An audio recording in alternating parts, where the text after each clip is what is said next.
আপোনাৰ astrologer doctor Shri Shri Ghosh. আজি সৰু এটা পাৰ্ট লৈ আহিছোঁ। পাৰ্টটো হৈছে যে আগামী অহা 6 মাহ দিন কোনটো ৰাশি কেনেকৈ পজিটিভ প্ৰভাৱ পাব, কেনেকৈ লাইফটো ধুনীয়া যাব, সেই কথাটো বিশ্লেষণ কৰিছোঁ। মই ক্ৰমাগতভাৱে প্ৰতিকেইটা ৰাশিৰ বেলেগকৈ ভিডিঅ' পাৰ্ট বাই পাৰ্ট মই বনাই আছোঁ আৰু মই এইটো আগবঢ়াই আছোঁ আপোনাৰ কাৰণে। আপোনাৰ ৰাশিত কি প্ৰভাৱ পৰিব এই 6 মাহ দিনত, এইটো এটা খুব পজিটিভ যোগ। বহু বছৰ পিছত এনেকুৱা এটা পজিটিভ যোগ আহিছে য'ত আমি আটাইকেইটা ৰাশিৰ জাতক জাতিকাই ভাল ৰেজাল্ট আশা কৰিব পাৰি। তো আজিৰ ৰাশিটো হৈছে বৃষ ৰাশি। তো বৃষ ৰাশিৰ জাতক জাতিকা অহা 184 দিন यानी 6 মাহ দিন 1 জুলাইৰ পৰা 31 ডিচেম্বৰ 2024 আপোনাৰ ভাগ্যত কি পজিটিভ প্ৰভাৱ আহিব সেই কথাকেইটা লৈ আলোচনা কৰিছোঁ। নেগেটিভটো গোটেই জীৱনটোৱে, এইকাৰণে আমি সদায় পজিটিভৰ ওপৰত বেছি প্ৰেছাৰ দিওঁ, বেছি ফ'কাছ কৰোঁ, যেন সৰু সৰু দুখ, অভাৱ, অসফলতা, কনচেন্ট্ৰেশ্যন ব্ৰেক, তাৰ মাজতে যদি আমি সফল জেগাটোক যদি ভালকৈ চিন্তন কৰোঁ তে সেই দুখকেইটা আমি পাহৰি যাওঁ। এইকাৰণে সফলতাৰ দিশটোৱে আমি বেছি প্ৰভাৱ পেলাওঁ বেছি, আৰু সেইটোহে আমি বেছিভাগ আলোচনা কৰি থাকোঁ। যি নহওক, বৃষ ৰাশিৰ জাতক জাতিকা চাওক, শুক্ৰদেৱ আপোনাৰ স্বামী আৰু শুক্ৰ 1 জুলাইৰ পৰা আপোনাক ট্ৰিমেণ্ডাছভাৱে অগ্ৰগতি দান কৰিব। এই অগ্ৰগতি দানৰ কিছুমান জেগাত অলপ নেগেটিভিটি আছে। সেই নেগেটিভিটিক যদি আপুনি কণ্ট্ৰল বা মেইনটেইন কৰিব পাৰে তেনেহ'লে আপোনাৰ এই ক্ষেত্ৰত বহুত প্ৰভাৱ পৰিব পজিটিভ। আৰু সেই পজিটিভ প্ৰভাৱটো হৈছে যে শুক্ৰদেৱ আৰু শনিদেৱ এই দুইটা প্লেনেট লগতে দুটা শ্যাডো প্লেনেট यानी ছায়া গ্ৰহ ৰাহুদেৱ আৰু কেতুদেৱ, यानी টোটাল হ'ল এক সাইডৰ শুক্ৰ আৰু শনি, এক সাইডে ৰাহুদেৱ আৰু কেতুদেৱ, এই যে চাৰিটা প্লেনেটে আহি পেলাই আপোনাক এই অহা 6 মান্থ यानी 6 মাহ আপোনাক বহুত পজিটিভ প্ৰভাৱ দিব।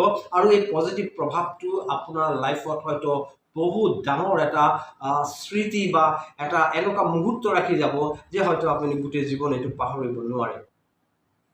এই জেগাত এটাই কথা যে ৰাহুদেৱ আৰু কেতুদেৱ লগতে শুক্ৰদেৱ আৰু শনিদেৱ এই চাৰিজনৰ লগত এটা সম্পৰ্ক সদায় আছে।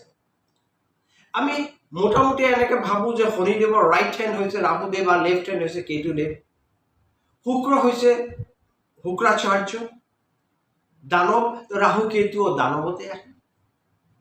তো ইয়াৰ চবৰ লগত এটা কানেকশ্যন আছে, আৰু এই চাৰিজনৰ কানেকশ্যন মিলি পেলাই আপোনাৰ ইয়াত কেইবাটাও ৰাজযোগৰ উৎপন্ন কৰিছে যে বৃষ ৰাশিৰ জাতক জাতিকাৰ এই ৰাজযোগৰ অধীনত আপুনি অহা 6 মাহ यानी 184 দিন আপোনাৰ কাৰণে খুব ধুনীয়া আৰু বিউটিফুল এবং 100% পজিটিভ প্ৰভাৱ দেখা গৈ আছে। কিন্তু এই যে কথাকেইটা কৈছোঁ সেইটো আপোনাৰ চন্দ্ৰ ৰাশিৰ ওপৰতহে ডিপেণ্ড কৰি পেলাই কৈছোঁ। আমি চন্দ্ৰ ৰাশিৰ ওপৰতে গোটেই বস্তুটো কেলকুলেশ্যন কৰি ওলাইছোঁ। আৰু চন্দ্ৰ ৰাশি আপোনাৰ শনিৰ মতে যে ৰাশিৰ ঘৰত যে ৰাশিত আপোনাৰ চন্দ্ৰদেৱ বিৰাজ কৰিছে সেইটোৱেই আপোনাৰ চন্দ্ৰ ৰাশি। আৰু যদি আপোনাৰ তেনেকুৱা নাই তেনেহ'লে আপোনাৰ নামৰ প্ৰথম অক্ষৰ যিটো আছে সেই হিচাপে যদি আপুনি দেখে তেনেহ'লে আপুনি এই ৰাশিটো ভালকৈ বুজিব পাৰিব বা জানিব পাৰিব। বৃষ ৰাশিৰ জাতক জাতিকা খংটোক অলপ মেইনটেইন কৰিব, টোপনিটোক অলপ মেইনটেইন কৰিব, নহ'লে ইয়াত অলপ খেলি মেলি হোৱাৰ সম্ভাৱনা আছে। চাইনাছ, টনচিল, মামছ এইবিলাকৰ প্ৰব্লেম অলপ আহিব আৰু অলপ উত্তেজনা বেছি থাকিব। আপোনাৰ উত্তেজনা কৰোঁতে এনেকুৱা কথা যে আপোনাৰ খংটো বেছি আহিব, আকৌ আপুনি বহিও যাব। প্ৰতিশোধমূলক ব্যৱস্থাটো যিটো সেইটো আপোনাৰ মনত বহুত দিনৰ পৰা থাকে। কোনোবা কেইবা বছৰ আগতে আপোনাক কিবা এটা কৈছিলে, আপুনি এইটো কেতিয়া পাহৰিব নোৱাৰে। আপুনি চান্স পালে তাৰ যিটো ৰিভেঞ্জ বুলি কোৱা হয়, প্ৰতিশোধ লোৱাৰ এটা চিন্তা ল'ব নোৱাৰিছে বেলেগ কথা, কিন্তু আপোনাৰ ভিতৰত থাকে। কৰ্মক্ষেত্ৰত যদি দেখোঁ তেনেহ'লে আপোনাৰ ইনকাম লেভেল ধৰি ৰখাৰ ক্ষমতা যিমান ধুনীয়া, কাৰণ শুক্ৰদেৱ আপোনাক খুব পজিটিভ প্ৰভাৱ দিয়ে, তেনেকুৱা আপোনাৰ খৰচৰ দিশো বহুত বেছি। যিটো নলগা বস্তু সেইটোকে আপুনি পাৰ্চেজ yani ক্ৰয় কৰি লয় বা অধিক কৰি লয়, যেটো হয়তো আপোনাৰ 2 কেজিত হৈ যাব সেইটো আপুনি 5 কেজি বা 6 কেজি কিনি লৈ আহে। আপোনাৰ এটাতে হৈ যাব সেই জায়গাত আপুনি 3টা লৈ আহে। তো এনেকুৱা জায়গাত আপোনাৰ অৰ্থ নষ্ট হৈছে, বিনাশ হৈছে অৰ্থ, সেই জায়গাটোক আপোনাৰ গ্ৰিপটো মজবুত কৰিব লাগিব। লগতে আপুনি যদি ব্যৱসায়ৰ লগত জড়িত তাতো আপোনাৰ খুব ধুনীয়া এটা দখল থাকিব, পজিটিভ প্ৰভাৱ থাকিব। আপোনাৰ যেটো কাস্টমাৰ গ্ৰাহক তেখেতৰ লগত আপোনাৰ খুব ধুনীয়া বাৰ্তালাপ হ'ব। আপোনাৰ কথা বাৰ্তাত, আপোনাৰ চাল চলনত গ্ৰাহক আপোনাৰ ওপৰত খুবেই সন্তুষ্ট হ'ব। আপোনাৰ যেটো বস্তু লৈ পেলাই আপুনি ব্যৱসায় কৰিছে সেইটো অতি সোনকালে আপুনি বিক্ৰী কৰিব পাৰিব। এবাৰ কথা হৈছে যদি আপুনি প্ৰেমত আছে yani প্ৰেম কৰি আছে, আপুনি মেল বা ফিমেল, আপুনি পুৰুষ বা নাৰী হওক, আপুনি যদি প্ৰেমত আছে তেনেহলে এই সময়ছোৱাত আপুনি বিবাহ শপথে আবদ্ধ হোৱাৰ সম্পূৰ্ণ এটা পজিটিভ সময়। এটো 184 দিন আপোনাৰ কাৰণে খুব ধুনীয়া যাব। 184 দিন ক'বলৈ গ'লে বহুত ডাঙৰ, কিন্তু কেতিয়া পাৰ হৈ যাব আপুনি গম নাপায়। এই কাৰণে আজিৰ পৰা কঁকালত গামোচা বান্ধি পেলাই কামত নামক আৰু পজিটিভ প্ৰভাৱ আপুনি পাবই পাব। যদি প্ৰেম কৰি আছে তেনেহলে বিবাহৰ কাৰণে এতিয়াই প্ৰস্তুতি হওক। কোৰ্ট ম্যাৰেজটো নিশ্চয় কৰিব, কাৰণ শনিদেৱ হৈছে কৰ্মফল দাতা, ন্যায়াধীশ। তো কোৰ্ট ম্যাৰেজ আগত কৰি পেলাই তাৰ পিছত বিবাহ বন্ধনে আবদ্ধ হ'ব। কিন্তু তাৰ আগতে আপোনাৰ ওচৰৰ কোনো প্ৰফেশনাল এষ্ট্ৰলজাৰ লগত একবাৰ দেখাই ল'ব, বিবাহ মিলানটো কৰি ল'ব। আৰু যদি আপুনি কেনিবাকে ডিভোৰ্সি হয়, আপোনাৰ ডিভোৰ্স হৈ গৈছে, তেনেহলে আপোনাৰ কাৰণে এইটো এটা সুন্দৰ সময়। বা আপুনি কেনিবাকে উইডো, তেনেহলে আপোনাৰ কাৰণে এই সময়ছোৱা খুব ধুনীয়া নতুন লাইফ পাৰ্টনাৰৰ কাৰণে। এইবাৰ যদি আপুনি গভৰ্নমেন্ট জব কৰি আছে, এই জায়গাটো আপোনাক পজিটিভ প্ৰভাৱ আহিব। খালি ধ্যান ৰাখিব যে শুক্ৰ আপোনাৰ স্বামী, শুক্ৰই আপোনাক ক'ত না ক'ত অলপ খেলিমেলি কৰাব। আপোনাৰ কৰ্মক্ষেত্ৰত আপুনি যেটো অফিচত কৰিছে, আপোনাৰ যেটো সতীৰ্থ মহিলা সতীৰ্থৰ লগতে আপুনি ভাল ব্যৱহাৰ কৰিব যদি আপুনি পুৰুষ হয়, আৰু যদি মহিলা হয় তেনেহলে আপুনি পুৰুষ সতীৰ্থৰ লগত ভাল ব্যৱহাৰ কৰিব। নহলে ইয়াত ডাঙৰ খেলিমেলি হৈ পেলাই মানহানি বা অপমানৰ যোগ আহিব। আপোনাৰ একাধিক প্ৰেম হোৱাৰ ইয়াত লক্ষণ দেখা গৈছে, একাধিক, একৰ অধিক। নিজে লয়াল হওক, একাধিক প্ৰেমৰ পৰা বাচক। যিকোনো এটা জায়গাত য'ত আপোনাৰ বেছি পছন্দ, বেছি ভাল লাগিছে সেই জায়গাতে মনোবিষ্ট কৰক। নহলে তাত আপোনাৰ মানহানি আৰু অপমানৰ যোগ আহিব। হয়তো বা পুলিশ কোৰ্ট কাছাৰীও হোৱাৰ সুযোগ ইয়াত দেখা যায়। এই জায়গাৰ পৰা আপুনি নিজকে অলপ সাৱধানতা অৱলম্বন কৰাই ৰাখিব। যদি গাড়ী বাহন, মাটি, ঘৰ কিনিবলৈ যায়, এই সময়ছোৱাত আপোনাৰ কাৰণে খুব ভাল। ঘৰত যদি ৰেনোভেশন কৰাবলৈ যায়, এই সময়ছোৱা আপোনাৰ ভাল। যদি ঘৰত কিবা costly product yani fancy product কিছু আনিবলৈ ইচ্ছা আছে, তো এই সময়তে আপোনাৰ কাৰণে খুব পজিটিভ। যেনেকৈ আপুনি নতুন বেড আনিলে, দামী বেড, ডাইনিং সেট, ডাঙৰ 52 ইঞ্চি বা 48 ইঞ্চি টিভি, তো আপুনি এনেকুৱা কষ্টলি প্ৰডাক্ট যদি ঘৰত আনিবলৈ ভাবি আছে, তো এই সময়ছোৱা আপোনাৰ খুব ভাল। আপুনি এই সময়তে পাৰচেজ কৰিব পাৰে। ধ্যান ৰাখিব এটা কথা, যদি আপুনি কাৰোবাৰ পৰা ধাৰ লৈছে, তেনেহলে এই ধাৰটো সেই যেতিয়া বিচাৰিব আহিব লগে লগে দি দিব, তাক ঘূৰাই নপঠাব। আপুনি যিমানটো পাৰে দি দিব, ঘূৰাই নপঠাব। যদি আপুনি এনেকুৱা কৰে তেনেহলে ইয়াত আপোনাৰ অধিক অৰ্থৰ লাভ আৰু হানি, অৰ্থৰ হানি হোৱা দেখা গৈছে, পৰিলক্ষিত হৈছে। yani আপুনি যিমান নৰ্মালি ইনকাম কৰে তাৰছে বহুত কমি যাবগে যদি আপুনি এনেকুৱা কৰে।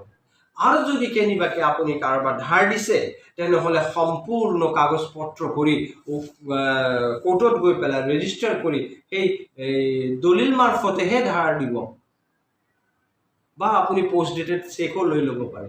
সেই হিচাপে আপুনি ধাৰ দিব পাৰে, নহলে ইয়াত আপোনাৰ পইচা ডুবাৰ সম্ভাৱনা বহুত আছে। কোনো ধৰণৰ কোনো জেগাত যদি এডভান্স কৰিব লাগে, মাটি হ'ল বা কিবা গাড়ী হ'ল, সেই জেগাটো পুৰা সঠিক কাগজ পত্ৰ চাই পেলাই সিগনেচাৰ সহি কৰি পেলাই তাৰ পিছতে এডভান্স কৰিব। যাক পইচা দিব তাৰ পৰা কাগজ নিশ্চয় ল'ব, নহ'লে ইয়াত অলপ খেলি মেলি হ'ব। আপোনাৰ শৰীৰৰ যদি আমি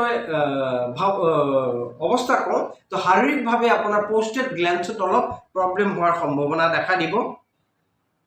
মূত্ৰথলীত অলপ প্ৰব্লেম আহিব, পেচাবৰ জেগাত অলপ খেলি মেলি আহিব, ডিষ্টাৰ্বেন্স তাত অলপ বেছি দেখা গৈছে, কনচেন্ট্ৰেশ্যন ইয়াৰ কাৰণে ব্ৰেক হ'ব পাৰে। কিডনিত অলপ খেলি মেলি হোৱা, ক্ৰিয়েটিনিন বাঢ়ি যোৱা এনেকুৱা সম্ভৱ হোৱাৰ সম্ভাৱনা আছে, যাৰ কাৰণে আপুনি চুগাৰ লেভেলটো সদায় চেক কৰি ৰাখিব। চুগাৰ যদি আপোনাৰ অধিক হৈছে তো আপুনি চিকিৎসকৰ পৰামৰ্শ লওক, নহ'লে ইনচুলিন যিটো পাত, গছৰ পাত, মোৰ ভিডিঅ'কেইটা চাব, মই তাত দেখাইছোঁ, তাত পাব আপুনি ইনচুলিনৰ পাত ডেইলি ৰাতিপুৱা খালী পেটত 2টা চুবাই খাব, তো চুগাৰটো আপোনাৰ মেইনটেইন থাকিব, নহ'লে আপোনাৰ কিডনিৰ এফেক্ট হোৱাৰ সম্ভাৱনা বহুত আছে। তো পজিটিভ প্ৰভাৱ আপোনাৰ ইয়াত বহুত দেখিলোঁ, নেগেটিভত দেখিলোঁ অলপ আপোনাৰ শাৰীৰিক অলপ ডিষ্টাৰ্বেন্স আছে, আৰু প্ৰেমৰ ক্ষেত্ৰত বা অধিক প্ৰেমৰ ক্ষেত্ৰত আপোনাৰ ইয়াত অলপ নেগেটিভিটি, ইয়ানি যাক কম আমি মানহানিৰ যোগ বা অপমান হোৱাৰ যোগ বা অৰ্থৰ হানি ইয়াত দেখা গৈছে। যদি আপুনি বাহিৰত যাবলৈ চেষ্টা কৰিছে বা ভাবিছে যে মই ক'ৰবাত ট্যুৰত যাওঁ, ক'ৰবাত অলপ ভেকেশ্যনত অলপ ছুটিত ফুৰি আহোঁ, তেনেহ'লে এই বৰষুণৰ দিনকেইটাক বাদ দি পেলাই আপুনি ছেপ্টেম্বৰ, অক্টোবৰ, নৱেম্বৰত এনেকুৱা প্লেন কৰিব পাৰে। তাৰ কাৰণে আপোনাৰ কাৰণে খুব ধুনীয়া আৰু পজিটিভ যোগ হ'ব, ডিষ্টাৰ্বেন্স তাত আপুনি নাপায়। নহ'লে এইকেইটা দিনত আপুনি অলপ ডিষ্টাৰ্ব পোৱাৰ সম্ভাৱনা আছে, কাৰণ আপোনাৰ ইয়াত যিটো মই প্ৰথমত ক'লোঁ, শ্লেষ্মা জাতীয় অসুবিধা আপোনাৰ হোৱাৰ সম্ভাৱনা বহুত থাকিব। চেষ্টত কফ জমিব, আপোনাৰ চাইনাছৰ প্ৰব্লেম বা টনচিল মামছৰ প্ৰব্লেম হৈ পেলাই চৰ্দি লাগি থকা এনেকুৱা অৱস্থাত আপোনাৰ প্ৰব্লেম ক্ৰিয়েট হ'ব। অভাৰঅল যদি গোটেই বস্তুটোক আমি একবাৰ ৰিপিট কৰোঁ, তেনেহ'লে আপোনাৰ কাৰণে 1 জুলাইৰ পৰা 31 ডিচেম্বৰ 2024 আপোনাৰ কাৰণে মোটামুটি এটা ভাল পেকেজ আপোনাক দি আছে। 4টা প্লেনেটে, ৰাহুদেৱ, কেতুদেৱ, শনি আৰু শুক্ৰদেৱ। তো এই জেগাত আপুনি ধ্যান কৰি কেন্দ্ৰিত কৰক আপোনাৰ কৰ্মক্ষেত্ৰত, পজিটিভ ৰিজাল্ট আপুনি পাব। শেষ কৰাৰ আগতে এটা কথা, যদি কেনেবাকৈ আপুনি মোৰ